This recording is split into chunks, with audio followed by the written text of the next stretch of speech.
Section 138 which talks about compounding of offences. ठीक है, compounding of offences में आते हैं कौन से ऑफेंसेस जो हमने इसके पिछले वीडियो में बात करी थी।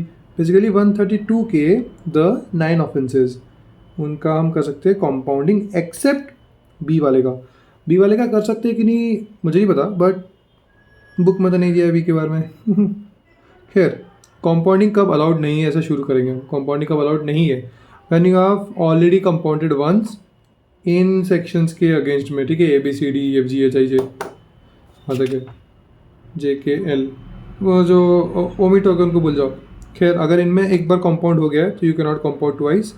अगर क्लॉज बी में जो खतरनाक वाला क्लॉज था, you have been accused not convicted, accused, तो फिर तुम कंपाउंडिंग नहीं कर सकते हो।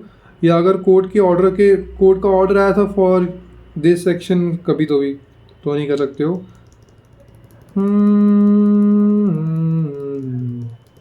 बस यही था। खैर, इसके बाद आता है एक्चुअल में कंपाउंडिंग का लिमिट्स, जो परसेंटेजेस होते हैं। इसमें दो कैटेगरी होती है, if your offence is more than 5 crore, और एक होता है इट इज़ बिटवीन 2 to 5। ठीक है, more than 5, 2 to 5। More than 5 and 2 to 5 के बीच में डिफरेंशिएशन बस एक ही जगह पे आता है, बाकी सारे जगहों पे सेम है। तो हम बात करेंगे पहले एक क्लास मतलब ए बी नहीं है, सी डी ई, ये चार जो सब सेक्शंस है, इनके लिए मोर देन 5 करोड़ होने से it is 50% minimum to 75% of जो तुमने गलत रिफंड क्लेम किया, जो तुमने गलत आईटीसी क्लेम किया, या फिर जो तुमने गलत बेनिफिट लिया उस अमाउंट का, या फिर टैक्स इवेडेड। ये इनका 50% मिनिमम से 75%। बट अगर इसी का ही आप ले लो less than 5 crore to 2 crore, मतलब 2 to 5 के रेंज में जो था इन चारों सेक्शंस के लिए, ए बी नहीं है, सी डी ई, तो मिनिमम 40%, मैक्सिमम 60%। थोड़ा अटपटा सा लिमिट याद रखना पड़ेगा।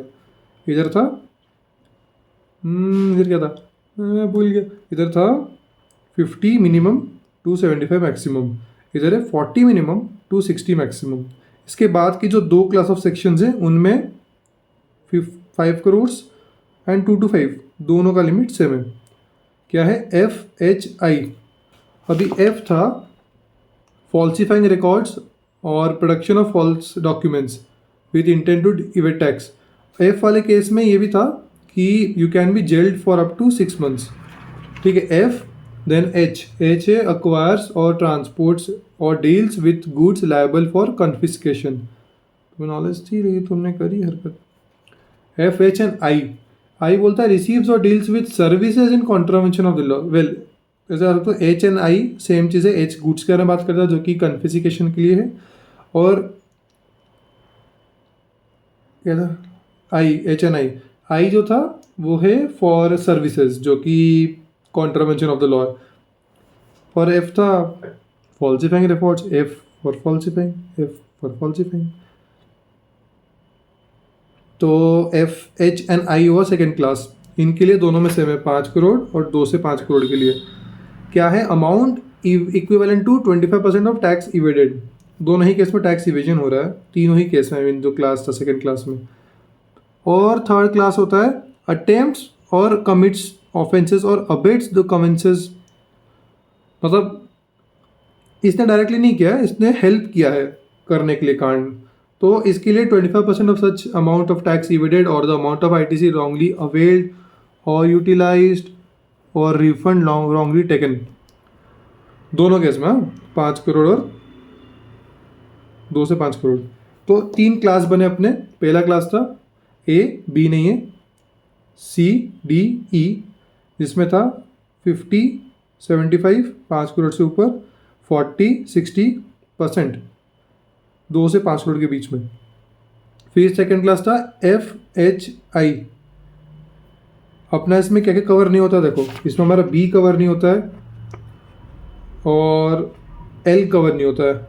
एल बेसिकली तुम्हारा थर्ड क्लास ही है जो कि कहता है अटेम्प्ट्स टू कमिट और ऑफेंसेस और abets the commission of offences. ठीक है, सेकेंड क्लास था F H I falsifying goods जो कन्फिस्केशन, और आई था services which are contravention of this law, इसमें था 25% ऑफ द टैक्स इवेडेड। और थर्ड क्लास था कि अबेट्स और हेल्प, मतलब बेसिकली हेल्प करता है इन कमिटिंग ए से लेके आई तक के फ्रॉड्स ऑफेंसेस, इसमें भी 25% ऑफ टैक्स इवेडेड वगैरह वगैरह हो सकता। This completes our compounding of offences.